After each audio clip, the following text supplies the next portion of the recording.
주님의 은혜가 여러분에게 임하기를 바랍니다. 말씀을 사모하십니까? 말씀을 사모하면은 강단을 주목하셔야 합니다. 말씀이 떨어지는 시간, 어떤 일이 일어날지 우리가 아무도 모르기 때문입니다. 성경을 읽어보면은 주로 이적과 기사와 능력과 놀라운 일들은 말씀이 임하는 곳에 일어났습니다. 그리고 말씀을 듣고 말씀 가운데 임재하는 하나님의 은혜를 경험할 때에 치유의 역사가 일어난 줄 믿습니다. 그러므로 짧은 이 시간이 훅 지나가기 전에 강단을 뚫어지게 쳐다보시고 내가 한마디의 말씀도 놓치지 않겠다, 이런 각오와 결단으로 말씀 앞에 거룩히 서는 저와 여러분 되길 원합니다. 누가복음 15장은 탕자의 비유입니다. 그래서 주로 우리는 이 탕자 둘째 아들에 대한 내용으로 집중적으로 말씀을 읽었고 말씀을 많이 들었습니다마는 본문의 비유는 탕자에 대한 이야기만 전하는 것이 아니고 첫째 아들에 대한 내용도 동시에 다루고 있다는 것, 우리가 몇 주 전에 말씀을 통하여 둘째 아들 탕자에 대해서도 다루었고 첫째 아들에 대하여서도 말씀을 나누었습니다. 지난주부터는 이 말씀 가운데 두 아들만 아니라 두 아들을 바라보고 있는 아버지에 대한 내용을 연속하여 다루게 됩니다. 지난주 말씀이 기억나십니까? 아버지의 어떤 마음이 드러났습니까? 아버지는 자녀가 하는 일에 묵묵히 지켜보시는 아버지. 이 아버지는 하나님 아버지이신데 하나님 아버지께서는 힘이 없거나 연약하여 우리를 그냥 방치하는 것이 아니라 우리가 자의적으로 무엇을 행하여 바르게 돌아설 때까지 바라보시는 아버지 하나님을 보여주십니다. 둘째 아들이 철없이 아버지 재산 나누어 주십시오라고 그걸 가지고 먼 나라로 떠나갈 때에 아버지는 아무런 대응을 하지 않습니다.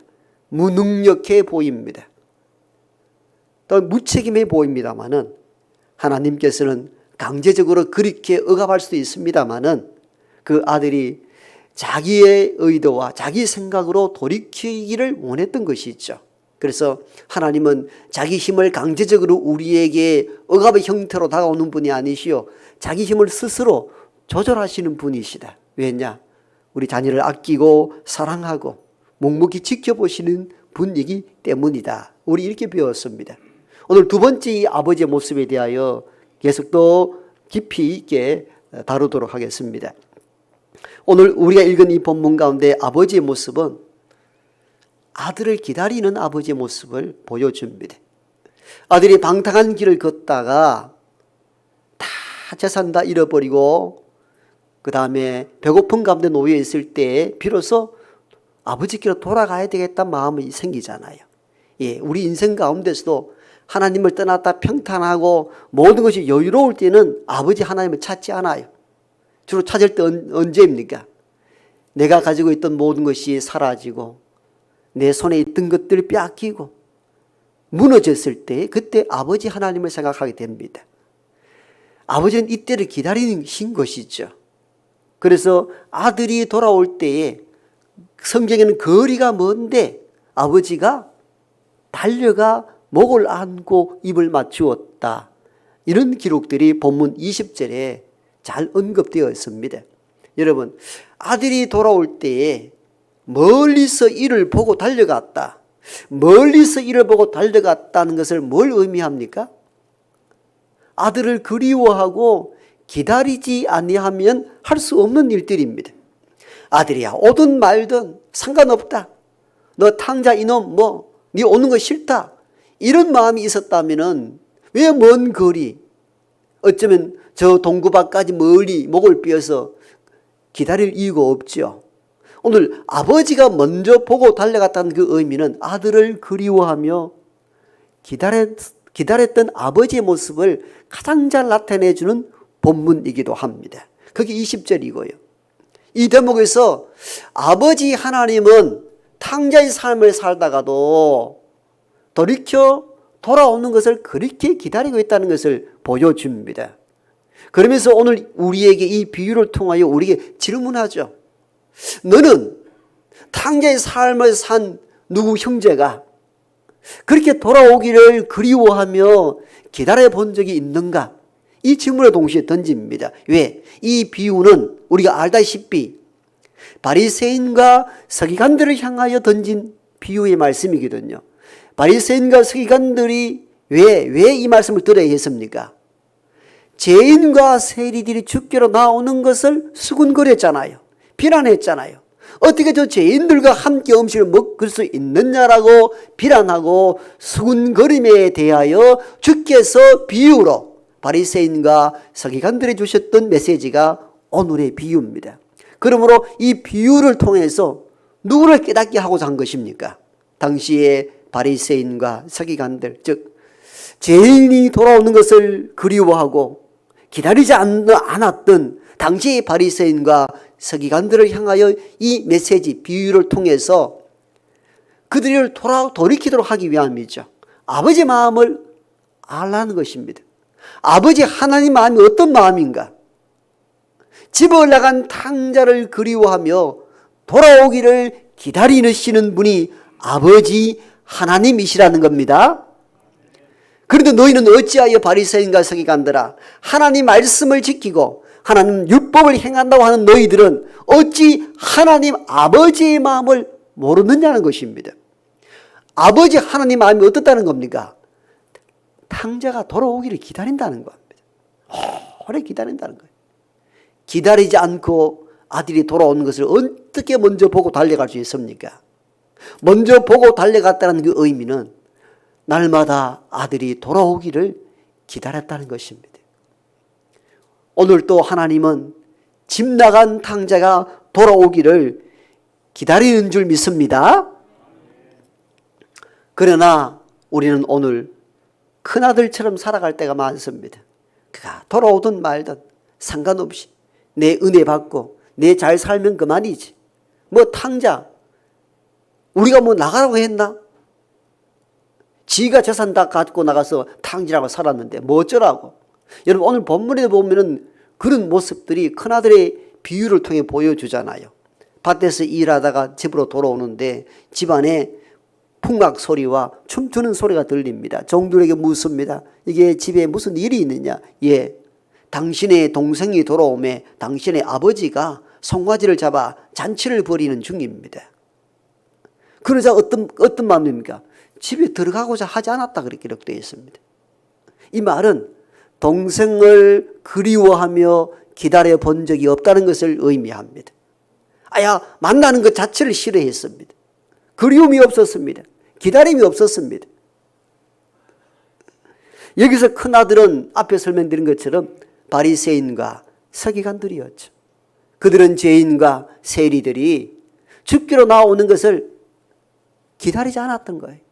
오히려 수군거리고 비난했던 그 모습을 통하여서 오늘을 살아가는 그리스도인, 교회 안에 머물고 있는 우리들이 이 큰아들의 모습은 아닌가? 아이고, 오랫동안 탕자 길을 걷다가 아무 말 없이 어떤 네가 교회에 돌아왔을 때 우리는 이렇게 수군거리죠. 저 사람은 교회에 왜 왔지? 속으로 이렇게 표현합니다. 그리고 이것을 급하게 목사에게 알립니다. 목사님. 그 암흑의 그 술주정뱅이, 그 도박질하고 그 인간이 오늘 교회에 나왔습니다. 목사님 보셨습니까? 우리가 이럴 때가 있잖아요. 여러분, 이게 큰아들의 모습이었어요. 그가 돌아오는 것 자체에 대하여 아무런 그리움이 없습니다. 그게 본문에 나타나는 바리새인과 서기관들이었고, 이 바리새인과 서기관들이 탕자의 돌아옴에 대하여 기다림이 없는 그들을 향하여 이 비유를 통하여 말씀을 전하는 거예요. 아버지 하나님 마음 알아보라는 거예요. 아버지 하나님 마음 어떤 마음이지 아느냐? 집 나간 아들이 돌아오기를 그리워하며 기다리는 자가 아버지라는 것입니다. 그러므로 바리새인과 서기관들아, 이 비유를 통하여 탕자의 돌아옴을 그리워하며 기다릴 줄 아는 아버지의 마음을 닮으라는 것입니다. 우리는 이 비유를 통하여서 오늘 우리에게 주신 말씀으로 받아들이고 아버지 하나님 마음으로 집 나가 방탕한 삶을 사는 이들을 위하여 기도하고 그들이 돌아오기를 기다리는 저와 여러분 되기를 원합니다. 전체적으로 세 번째죠. 여기서 나타난 아버지의 모습은 어떤 모습인가 하면요. 세 번째, 돌아오는 것을 기다릴 뿐만 아니라 진심으로 기뻐하는 아버지의 모습을 가장 잘 나타내준 본문이라 볼 수가 있습니다. 어떻게 해요? 송아지를 잡아 잔치를 벌였잖아요. 이 말은 그만 기뻤다는 것입니다. 기쁘지 않고 어떻게 송아지를 잡아 잔치를 벌일 수 있겠습니까? 그만 기뻤다는 표현입니다. 그런데 저는 이 본문을 쭉 읽고 연구하다가 주님이 비유를 말씀하신 의도는 알겠는데 그 비유가 너무 과하지 않는가? 이런 생각을 가졌어요. 여러분 어떻습니까? 자, 아버지 재산을 갖고 먼 나라에 가서 창녀와 함께 다 재산 날려버린 아들이 돌아왔는데 송아지를 잡아 동네 사람들 모시고 잔치를 벌인다. 여러분 부모 같으면 그래 하겠습니까? 좀 과하지 않나요? 나는 이 비유에서 좀 과한 아버지의 모습을 보게 됩니다. 과하잖아요. 일반적으로 이렇게 해야 되는 게 정상이 아닐까요? 아버지 재산 날려먹은 아들이 돌아왔을 때 아들이니까 받아주기는 하죠. 속으로 기쁘지만도 이번 기회에 아들 버릇 고쳐야 되겠다고 좀 야단도 치고 해야 되는 게 아니에요? 그게 정상이 아닙니까? 이게 정상이죠. 아버지 재산을 창녀와 함께 날려버린 아들이 돌아왔는데 송아지까지 잡아가지고 잔치를 벌인다. 과합니다. 내가 봤을 때 굉장히 과합니다. 주님이 비유의 말씀하긴 하시는데 제가 읽어보니까 이런 아버지가 있나요? 좀 과하지 않습니까? 과하다는 이 말을 여러분 나중 되면 이해가 할 거예요. 큰아들이 집에 돌아와서 이 사실을 알게 되었을 때에 큰아들이 아버지에게 뭐라고 따져 묻습니까? 아버지의 재산을 창녀와 함께 날린 아들이 돌아왔음에 송아지를 잡으셨습니까? 나는 아버지 집에서 아버지 명을 어김이 없이 열심히 순종하며 살았던 나에게는 친구들을 불러다가 염소 새끼 한 마리 잡아본 적이 있습니까? 저는 이 첫째 아들의 이 아버지에 대한 이 이야기는 충분히 이해해야 됩니다. 아버지로서 아들이 돌아오는 것을 쫓아낼 수는 없고 받아들일 수는 있다 할지라도 송아지까지 잡아 잔치 벌릴 이유는 없지 않습니까? 이 질문이거든요. 즉 큰아들의 입장에서 보니까 아버지가 하는 이 일이 너무 과하다 그 말이에요. 아들 돌아오는 것 아버지로서 이해가 되지만도 송아지까지 잡아서 잔치를 벌릴 정도로 할 정도입니까 아버지? 이거 너무 과하지 않습니까? 이 이야기잖아요. 저는 첫째 아들의 이 질문이 난 정당하다고 봅니다. 맞아요. 그게 우리 마음 아닙니까? 그냥 아들 돌아오면 그냥 자연스럽게 그냥 좀 적응하도록 그냥 두지. 잔치까지 벌일 수가 있겠느냐는 겁니다. 그래서 제가 이 질문을 던진 거죠. 이 아버지가 송아지를 잡아 잔치 벌이는 것은 좀 과하다는 의도가 거기에 있었던 것입니다. 그리고 이 본문을 통하여 과한 모습을 첫째 아들을 통하여 질문하고 있잖아요. 이게 가능합니까? 아버지 재산을 창녀와 함께 날린 아들이 돌아와서 잔치를 벌인다는 것이 웬 말입니까? 아버지 너무 과하다, 너무 과하십니다. 그럼 우리는 이 질문에 답을 해야 됩니다. 내가 과하다 했잖아요. 이 아버지 모습이. 지나치다 말씀드렸잖아요. 그럼 지나칠 정도로 둘째 아들이 돌아왔는데 송아지까지 잡아 잔치를 벌이는 과한 아버지의 마음은 어떤 마음이었을까요? 왜 그러셨을까요? 그 대답이 결국 본문에 그대로 잘 기록되어 있습니다. 자, 큰아들이 제가 질문 던지고 이렇게 질문했죠. 아버지 재산을 창녀와 함께 날린 아들이 돌아왔음에 송아지까지 잡아 잔치 벌릴 수 있습니까? 내가 아버지 명 어김이 없이 열심을 다하여 살아왔는데 나에게 염소 새끼 한 마리 잡으신 적 있습니까? 너무 과하지 않습니까? 이 질문을 큰아들이 던졌을 때 아버지가 이렇게 대답합니다. 얘야, 이는 죽었다가 다시 살아났으며 잃었다가 다시 얻은 아들이 아니냐. 아멘? 여러분 이럴 때 아멘 크게 하십시오. 아멘? 이게 얼마나 놀라운 말씀인지 몰라요. 큰아들아, 네가 나가 내 아버지가 하는 행위가 과해 보이지? 맞다. 아버지 재산을 창녀와 함께 날려먹은 아들 돌아왔다고 송아지까지 잡아 잔치를 벌린 아버지가 어디 있겠는가? 네가 나를 보듯이 나를 아버지가 과하다고 보는 거 맞지? 그러나 아들아, 잘 들어보아라. 첫째 아들아, 죽었다가 너 동생 다시 살아났다라고 생각해 보라. 송아지가 무슨 뭐냐, 한 손을 잡아도 모자란다는 겁니다. 이게 아버지의 마음이라는 겁니다. 네가 나를 볼 때는 과하다고 보지만도 아버지의 마음은 이렇다는 거예요. 죽었다가 다시 살아났으며, 아멘. 잃었다가 다시 얻었으니 내가 즐거워하노라. 아멘. 여러분, 이게 아버지의 마음이었습니다. 굉장히 놀랍죠.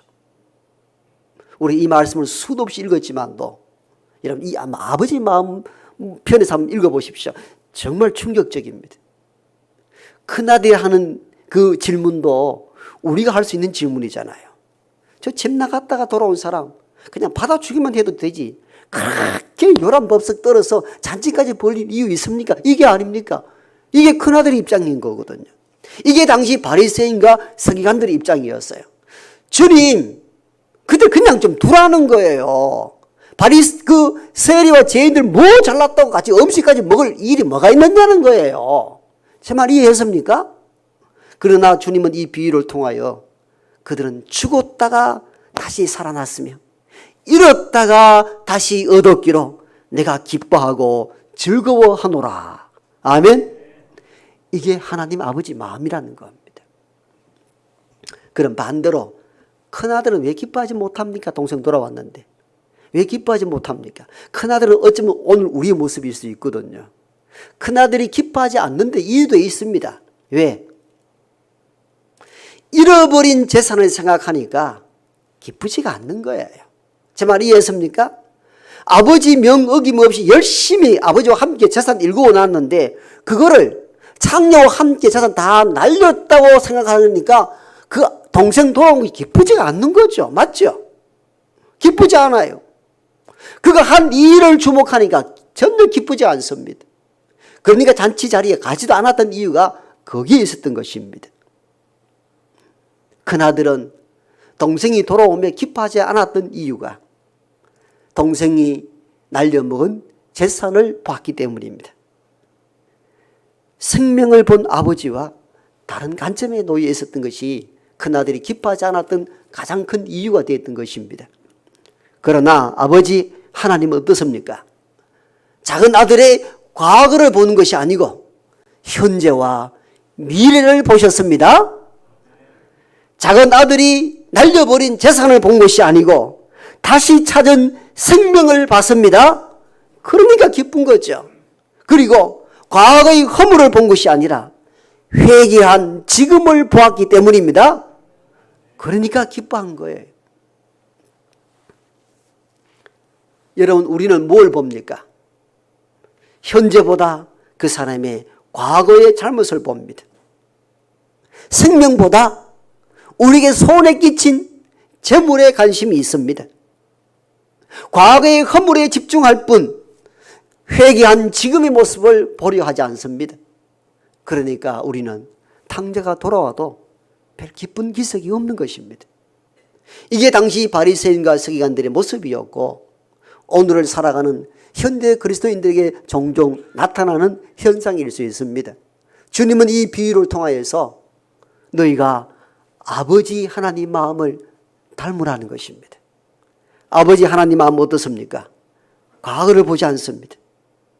항상 현재를 보고 앞으로 나아갈 미래에 대한 꿈을 꾸고 자녀들을 바라보십니다. 아버지 하나님은 우리의 허물을 보는 것이 아니고 다시 산 생명을 보시는 분이십니다. 아버지 하나님은 과거의 허물과 죄를 보는 자가 아니요 회개하는 지금의 모습을 귀하게 보시는 하나님 아버지이십니다. 그렇기 때문에 이렇게 고백하는 거죠. 얘야, 죽었다가 다시 살아났으며 잃었다가 얻었기로 내가 기뻐하고 즐거워하노라. 여러분, 이 말씀을 두 번이나 반복하십니다. 15장 마지막 절에도 이 말씀을 한 번 더 하고 이 모든 비유가 끝이 납니다. 주님은 이 비유를 통하여 바리새인과 서기관의 입장에 선 현대 그리스도인들에게 아버지 하나님 마음을 읽어보라는 겁니다. 아버지 하나님 마음이 어떻다는 거예요? 죽었다가 다시 산 생명이며 잃었다가 다시 얻은 아들로 보라는 것입니다. 오늘 우리의 주변에 여러분 탕자의 삶을 살아가는 이들이 얼마나 많습니까? 우리는 아버지 하나님 마음으로 그들을 그리워합니까? 돌아오기를 소망합니까? 혹 돌아왔을 때 우리는 색안경 끼고 아직 저 사람 버릇이 안 고쳐진 것 같아 라고 하지만도 회개하는 지금의 모습을 귀하게 보고 품을 수 있는 넉넉한 은혜가 저와 여러분들에게 임하기를 소망합니다.